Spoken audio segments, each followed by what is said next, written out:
The postcard arrived on a Tuesday, its glossy surface mocking me with images of a sprawling colonial house nestled behind perfectly manicured hedges. My brother's handwriting, always precise and controlled, filled the blank space with details about square footage and property values. I traced my finger over his words, feeling the indent of his pen strokes, each one a fresh paper cut to my dignity. I'm Everly, and I've spent 15 years cleaning other people's messes at Clean Sweep Services, while my younger brother Michael climbed the corporate ladder I helped build for him. Another love letter from the golden child? Karen leaned against the break room doorway, her cleaning cart blocking the hall traffic. Just Michael bragging about his new house. I flipped the postcard face down. 5 bedrooms, 3-car garage, and a wine cellar, because apparently that's essential these days. Sounds like someone's compensating for something. Karen snorted, pulling up a chair. Remember when he used to crash on your couch after Mom died? Back when he couldn't afford his own place? The memory stung. I'd worked double shifts to put him through business school, living on ramen and coffee while he focused on his studies. He's different now. Success changed him. Success didn't change him, Ev. It just gave him permission to be who he always was. My phone buzzed. Speaking of the devil, Michael's text glowed on the screen. Got the postcard? Having a housewarming next Saturday. Wear something professional. The last word made my jaw clench. I knew exactly what he meant. Last time I showed up at one of his gatherings in my work clothes, he'd introduced me as his eccentric sister who hasn't quite found her path yet. I was 35, not some lost teenager. You're not actually going, are you? Karen's eyes narrowed. I have to. He's still my brother. The words tasted bitter. Besides, Samantha will be there showing off their perfect life to everyone. Someone needs to keep them honest. Honest? Karen laughed. Those two wouldn't know honest if it came with a designer label. My phone buzzed again. Another text from Michael. BTW, my new position at Aspen Tech comes with a corner office. Finally getting what I deserve. You should consider applying for our maintenance team. I could put in a good word. The break room suddenly felt too small. I stood up, crumpling the postcard in my fist. You know what the worst part is? He actually thinks he's being generous, like he's doing me a favor by offering to help me clean his office. So don't go. Send a nice card saying you've got better things to do. But we both knew I would go. I'd show up in my nicest dress, smile through his backhanded compliments, and watch him hold court among his corporate friends. Because that's what family does, right? We show up, even when it hurts. I need to finish the executive floor, I said, reaching for my cart. Linda's coming by for inspection later. Linda's different, Karen called after me. She actually sees people, not just their job titles. As I pushed my cart toward the elevator, my phone buzzed one final time. Michael again. Almost forgot. Samantha's planning a formal dinner. Nothing too fancy, just business casual. You do own something besides uniforms, right? I stopped in front of the mirrored elevator doors, studying my reflection in the polished steel. My clean sweep uniform was spotless, pressed to perfection, everything he looked down on. 15 years of loyalty, hard work, and dignity compressed into a polyester reminder of what he thought I'd failed to become. The elevator dinged, and as I stepped inside, something shifted. Maybe it was the weight of that crumpled postcard in my pocket, or maybe it was just time, but I felt the last thread of sisterly patience snap. Michael wanted to play games? Fine. But he'd forgotten one crucial detail. I knew every inch of his precious Aspen Tech building. After all, I'd been cleaning it and learning its secrets for years. Let him have his housewarming party. I had other plans brewing, and they didn't involve wearing business casual. The housewarming party was exactly what I expected, a parade of designer suits and practiced smiles. I stood in Michael's marble-floored foyer, clutching a bottle of wine that probably cost less than one of Samantha's shoes, watching my brother work the room like a politician at a fundraiser. And here's my sister, Michael announced as he steered a group of executives in my direction. She's very dedicated to her work. The pause before dedicated might as well have been a gunshot. Everly manages cleaning operations, he continued, his smile never reaching his eyes. Very hands-on, aren't you? One of the men, tall, silver-haired, expensive watch, gave me that particular nod people reserve for service workers. Admirable. We need more people willing to do the necessary jobs. Someone has to keep things running smoothly, I replied, matching Michael's smile watt for watt. Though I hear Aspen Tech's maintenance team is struggling lately, especially around the executive floor. Michael's jaw tightened. He knew exactly what I meant. I'd seen the complaints about his treatment of the cleaning staff, the way he left messes for others to handle. Speaking of maintenance, Samantha glided over, all silk and perfume. We simply must show everyone the wine cellar. Michael had it specially designed. Built on the foundation of hard work, I added, raising my glass, and family support. The group moved on, leaving Michael behind. His fingers drummed against his crystal tumbler. You're acting strange tonight. Strange how? By existing in your perfect world? By being confrontational. This isn't like you, Ev. Maybe you don't know me as well as you think. A burst of laughter drew his attention to where Samantha was holding court. Look, I know things haven't been easy for you, but this is an important night for me. Could you just try to fit in? The words hit like acid. Fit in? Like when you made me use the service entrance at your wedding? That was Samantha's idea. She thought it would look bad having the cleaning lady enter through the front door, even if that cleaning lady was your sister. His phone buzzed. He checked it, frowning. Tom's asking about the Harrison proposal. I told him I'd handle it personally. Tom, your supervisor? I remembered the name from overheard conversations while cleaning his office. The one you said was too stupid to recognize real talent? Michael's eyes narrowed. Have you been eavesdropping on my calls? Hard not to when you're shouting into your phone about how you're going to take his position by the end of the year. The color drained from his face. That was a private conversation. Nothing's private when you treat people like furniture. I set down my glass. You know what Mom used to say about karma? Don't. His voice dropped to a whisper. Not tonight. She said it always collects its debts with interest. Linda appeared at my elbow, stunning in her executive attire, a deliberate choice we'd planned together. Everly, darling, ready for that tour?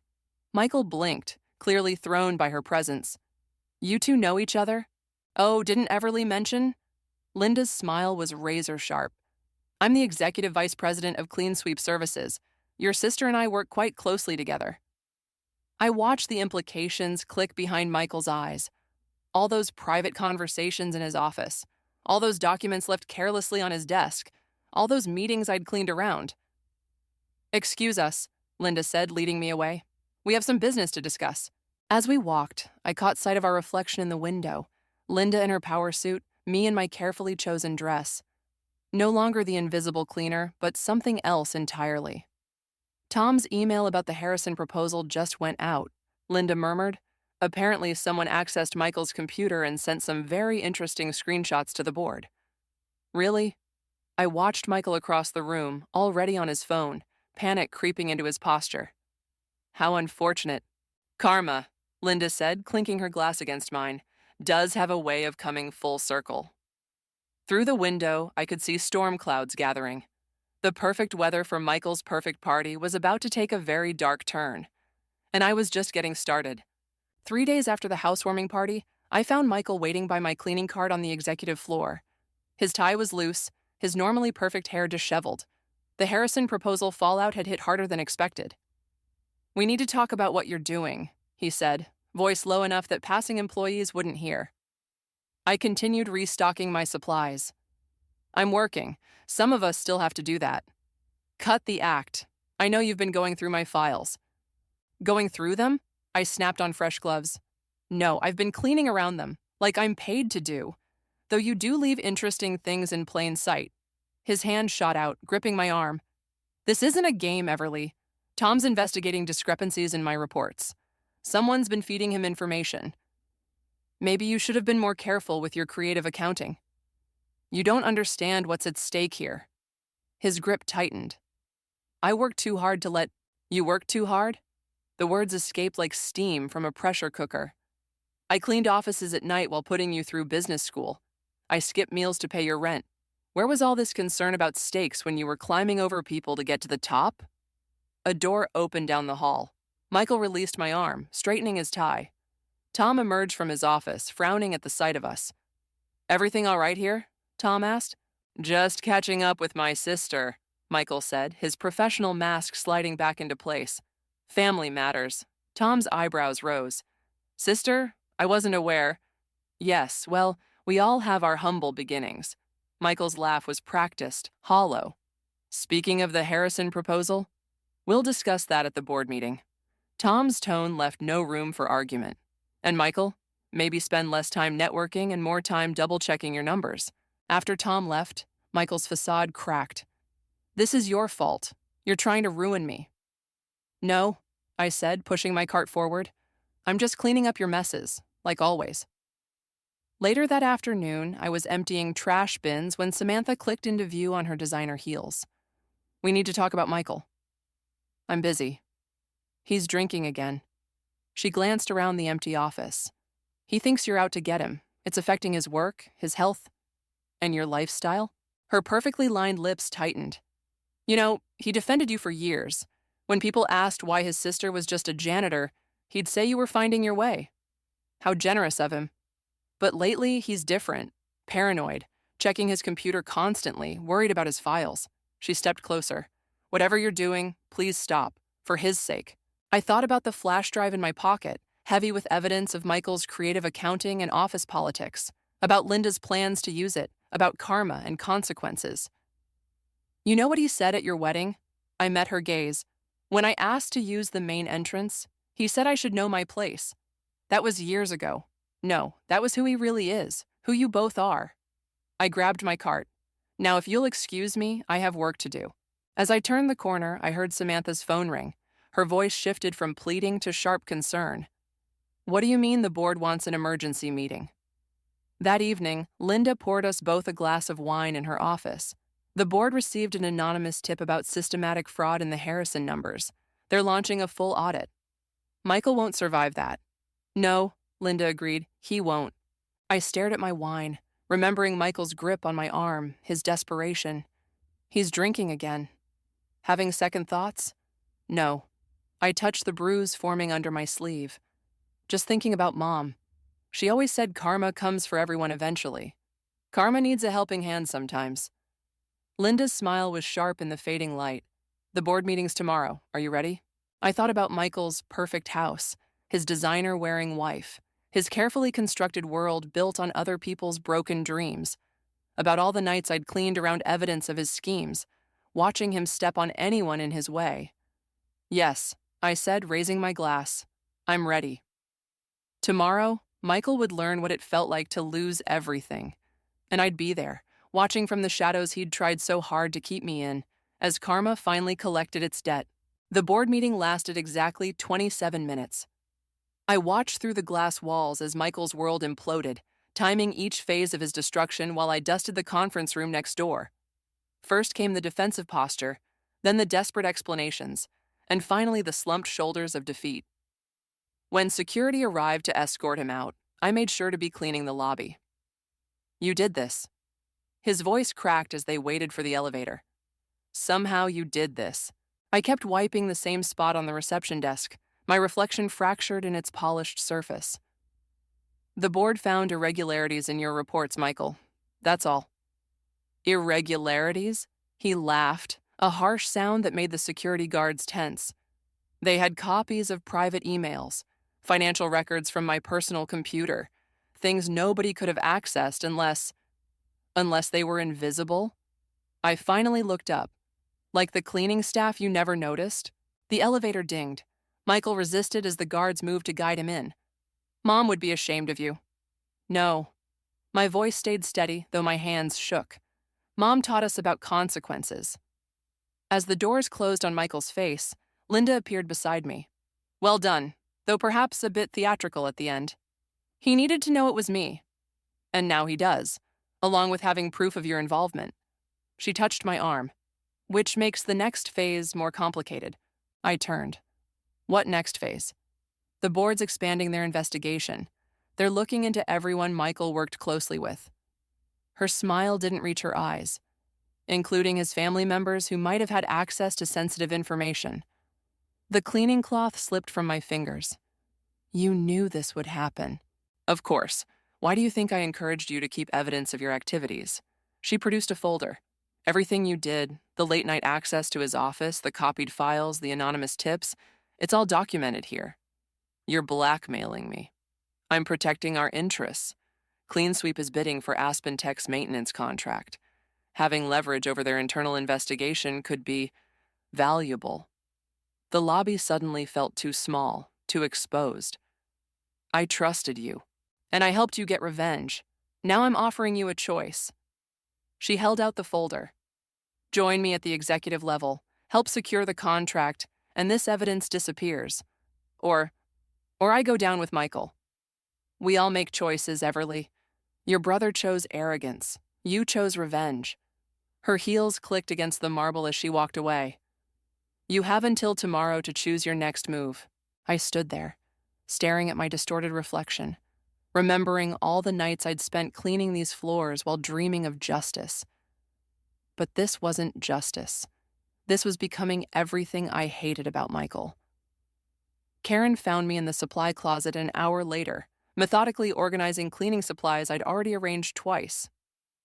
Heard about Michael, she said, closing the door. Also heard Linda's been asking IT about access logs from the past 6 months. My hand stilled on a bottle of disinfectant. She's covering her tracks. No.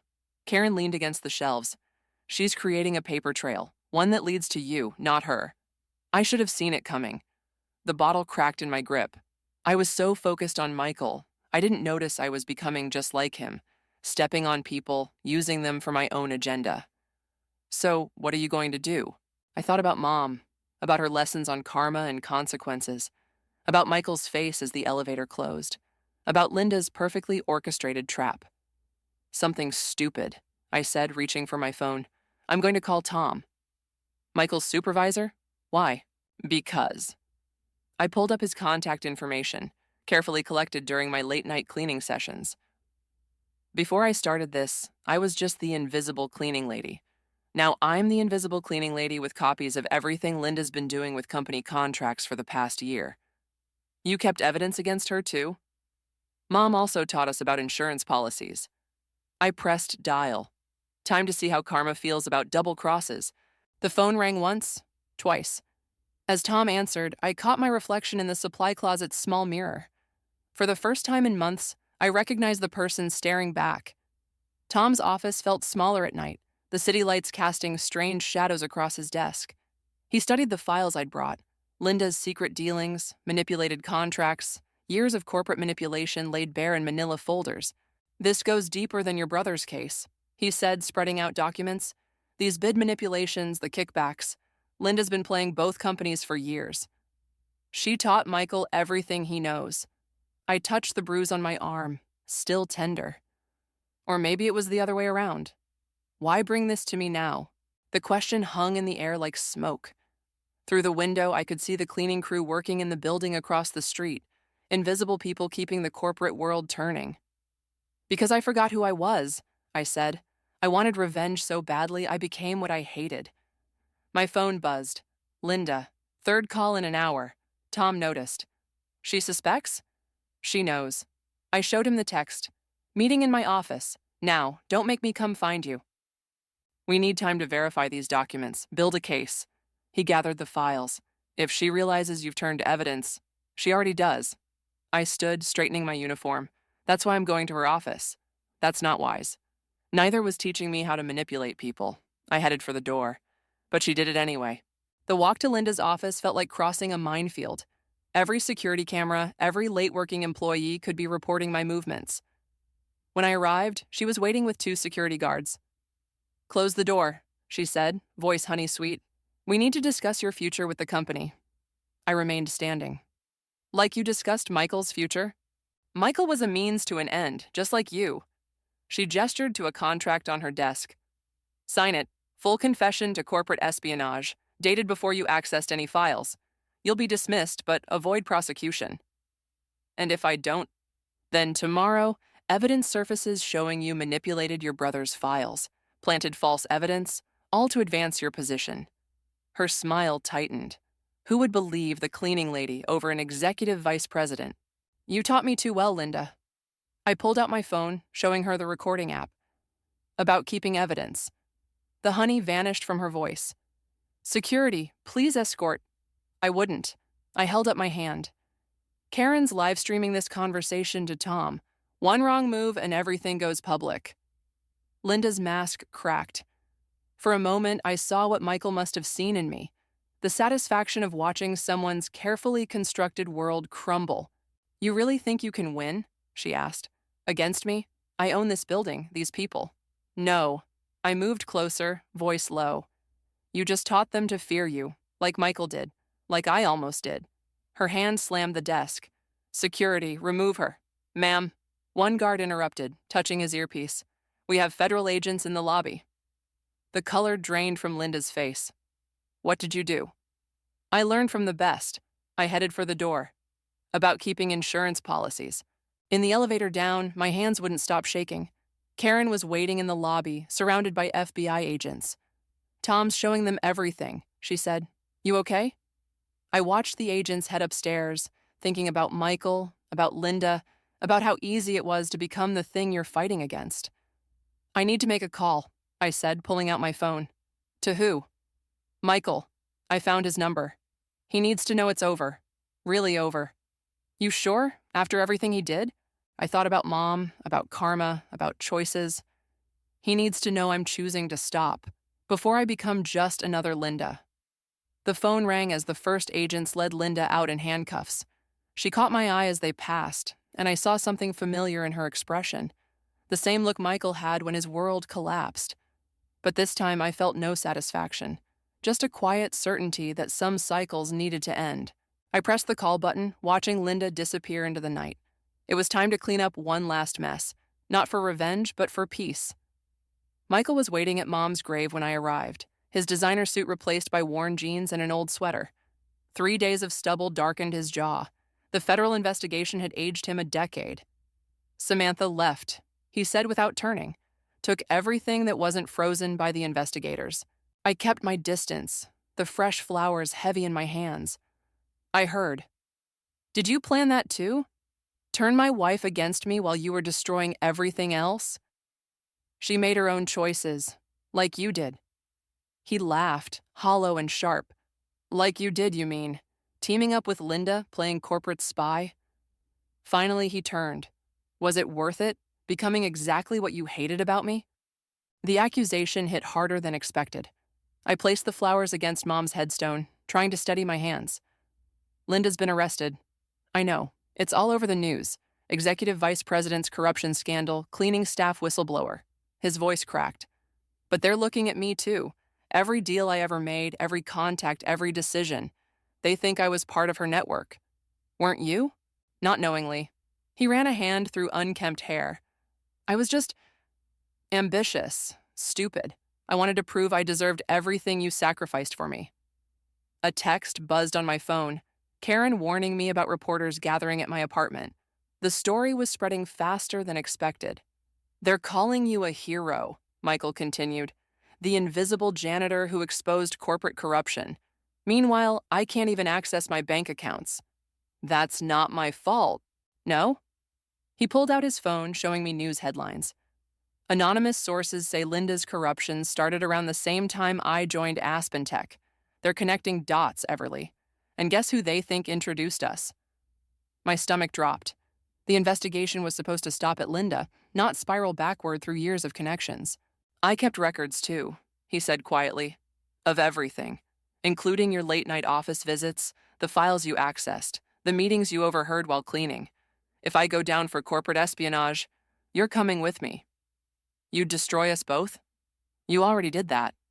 He stepped closer. But here's the thing about being invisible. Once people start looking, they see everything, every detail, every connection. Another text, Tom, this time. The FBI wanted to interview me again. They had new questions about my relationship with Michael before Linda's involvement. What do you want? My voice sounded distant, hollow. A deal. You tell them you acted alone, used my access codes without my knowledge. Paint me as another victim of Linda's manipulation. His eyes met mine. Or we both burn. That's not justice, Michael. That's just more manipulation. Justice? He gestured at Mom's grave. Was it justice when you helped Linda target my projects? When you fed her information about my meetings, my clients? His voice dropped. When you used everything I taught you about climbing the corporate ladder to push me off it? The truth of his words hit like physical blows.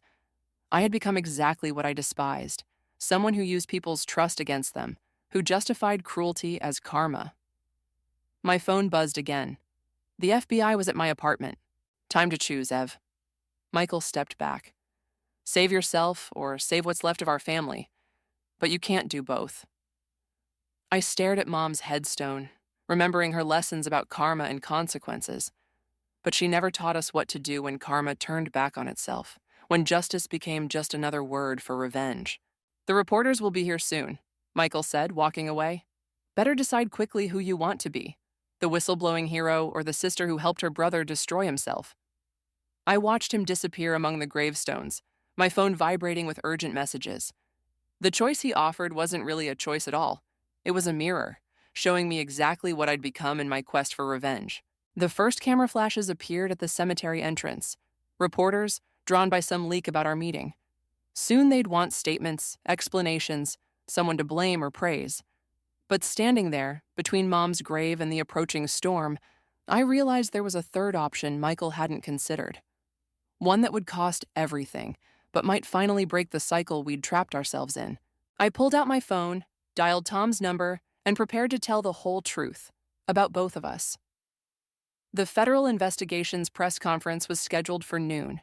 At 11:30, I found Michael in his empty corner office, boxing up the last of his belongings. The Harrison proposal sat shredded in his wastebasket. "You could have warned me," he said without looking up, "about your deal with the prosecutors." "Like you warned me about Linda's real plans for clean sweep?" His hand stilled on a framed photo. Us with Mom, before everything went wrong. "Linda told me you'd never rise above cleaning floors unless someone pushed you, that helping you meant making you angry enough to fight back. And you believed her?" "I believed I knew what was best for you, like always." He set the photo down. "The prosecutors offered me immunity too, you know. Full cooperation against Linda in exchange for testimony about your involvement." My stomach clenched. "And?" "I told them to go to hell." Finally, he turned. "Because that's what family does, right? Protects each other? Like you protected me by telling them everything?"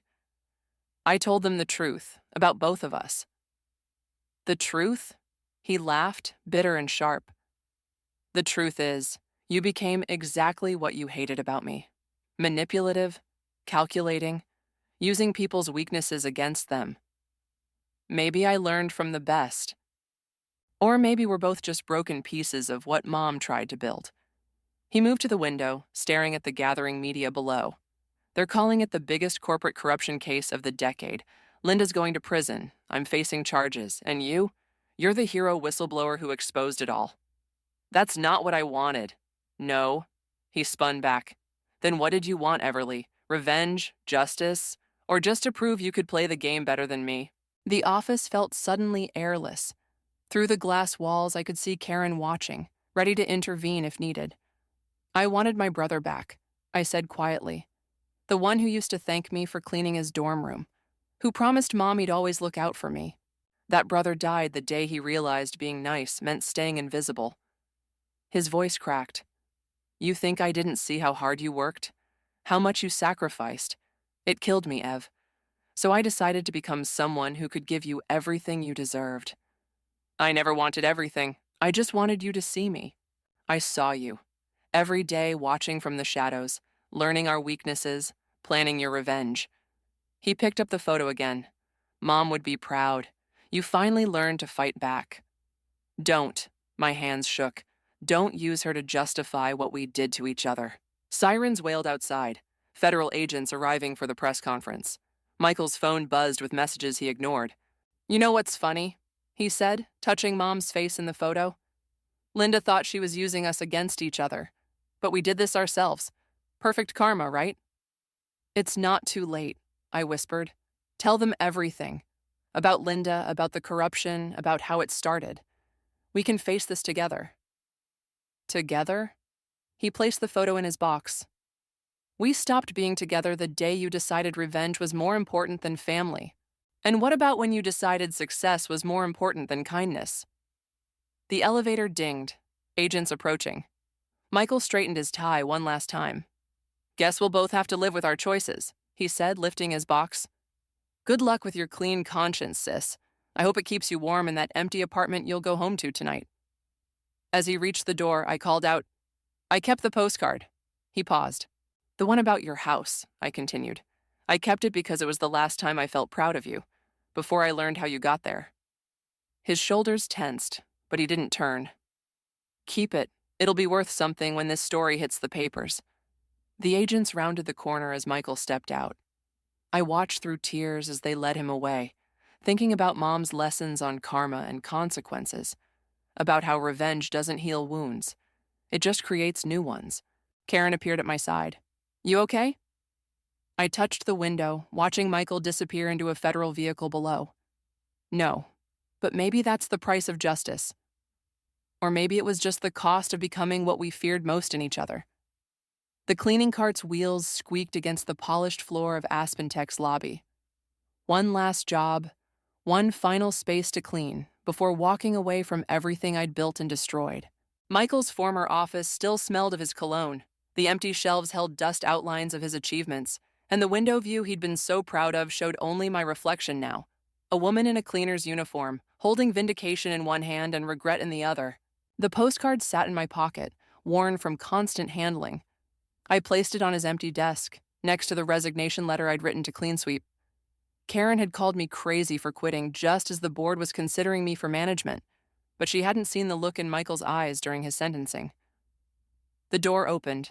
Tom stood there, tie loosened, looking as tired as I felt. Thought I'd find you here, he said. The FBI finished their final interviews. Linda's taking a plea deal. And Michael? 18 months with good behavior. He stepped inside. They're calling it a victory for corporate accountability. I wiped invisible dust from Michael's desk. Is that what we're calling revenge these days?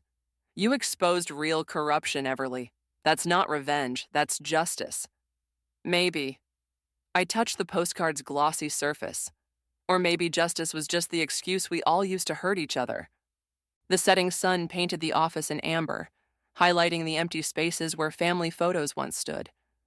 Where Michael and I had slowly destroyed each other in our quest to prove something to ourselves. The board wants to offer you Linda's position, Tom said quietly. Clean slate, fresh start. Everything you fought for. I thought about Mom's lessons on karma, about Michael's words in the cemetery, about how victory and vengeance left the same bitter taste. I'm declining, I said, pulling out my keycard. Some spaces need to stay clean of us both. Where will you go? The question echoed in the empty office. Through the window, I could see other cleaners starting their evening shifts, invisible workers keeping the corporate world turning. There's a small cleaning company across town, I said. Family-owned. They're hiring. Starting over? Starting clean. I placed my keycard on the desk next to the postcard. As I turned to leave, Tom called out. He asked about you, during processing. Wanted to know if you kept the photo from his office. My hand touched the frame in my cart, Michael, Mom, and me, before success and revenge rewrote our story. Tell him. I paused, thinking of all the words we'd used to wound each other. Tell him Mom would have understood, about both of us. The cleaning cart's wheels squeaked one last time as I pushed it toward the elevator. Behind me, the sunset painted Michael's empty office in shades of gold and shadow, like a stage after the final act. In my pocket, my phone buzzed with a text from Karen. You sure about this? I thought about Michael in his prison cell, about Linda and her plea deal, about how revenge and ambition had turned us all into reflections of what we feared most. Yes, I typed back. Some things need to stay broken to be rebuilt right. The elevator doors opened. As I stepped inside, I caught one final glimpse of my reflection.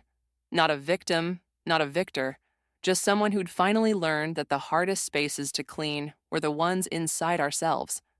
The doors closed on Aspentech's lobby, on Michael's empty office, on the corporate world that had turned a brother and sister into casualties of their own ambitions. Tomorrow I'd start over with a different cart, in a different building, carrying different scars. But tonight I had one last stop to make. Mom's grave needed fresh flowers, and this time I'd bring enough for both sides of the story she'd left unfinished. The cleaner and the cleaned, the victory and the cost, the karma we'd created and the peace we'd lost. Some stains, after all, were meant to remind us of where we'd been. And some spaces needed to stay empty to show us where we could go.